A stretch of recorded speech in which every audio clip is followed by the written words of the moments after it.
SAFM, South Africa's news and information leader. Thanks, Nancy. Southern Africa celebrates the life of Samora Machel and Terre Blanche crime scene pictures under the spotlight. Good afternoon. Past and present leaders from the Southern African region have joined Mozambicans in celebrating the life of Mozambique's late President Samora Machel in the capital Maputo. Today marks exactly 25 years since Machel's presidential aircraft crashed, killing him and 34 other government officials. Machel was regarded as a world statesman who had been instrumental in shaping post-independence Mozambique. President Jacob Zuma and his Brazilian counterpart, Dilma Rousseff, are among foreign dignitaries attending the commemoration of Machel's death. Tsepo Ikaneng reports. Samora Moses Machel was born in 1933 and joined the Front for the Liberation of Mozambique, Frelimo, in 1962 to fight against Portuguese colonial rule over Mozambique. In 1975, Machel became independent Mozambique's first president. As a Marxist, he called for the nationalization of all key sectors of the economy. During his short tenure as the Mozambique's post-independence president, Machel remained popular throughout his presidency until his tragic air crash death. Crime scene photographs from the Eugene Terre Blanche murder are in the spotlight at the Circuit High Court in Ventersdorp in the northwest. The right-wing leader was found bludgeoned to death on his farm over the Easter weekend last year. Farm workers Chris Mahlangu and a teenager have pleaded not guilty to charges ranging from murder to aggravated robbery. The defense is challenging every aspect of the state's case, including the crime scene photographs. Senior court reporter Candice Klein has the details. Warrant Officer Bobby Sipipi took photographs and a video of Terre Blanche's bloodied bedroom.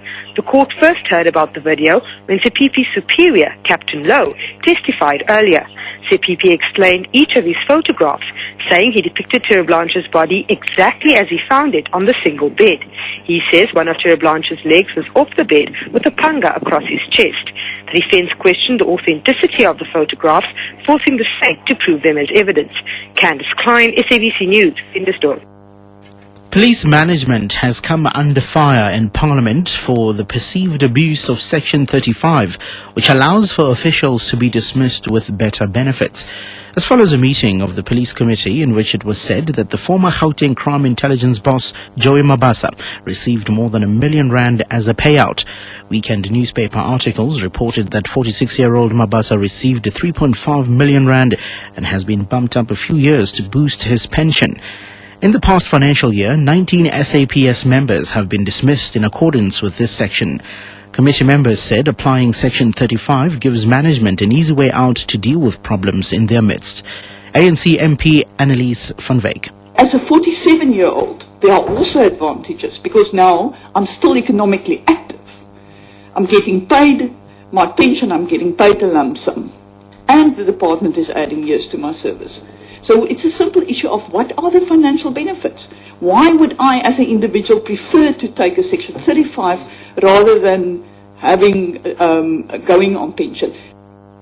The Glenwood Life Hospital in Benoni on Gauteng's East Rand insists it has the situation under control after 3 patients infected with NDM1 bacteria died there in the last few days. NDM1, also known as the New Delhi bug, can produce a highly infectious form of pneumonia that is resistant to most antibiotics. 6 other patients were also exposed to the disease at the facility. Glenwood Life Hospital's Mariki Shelley.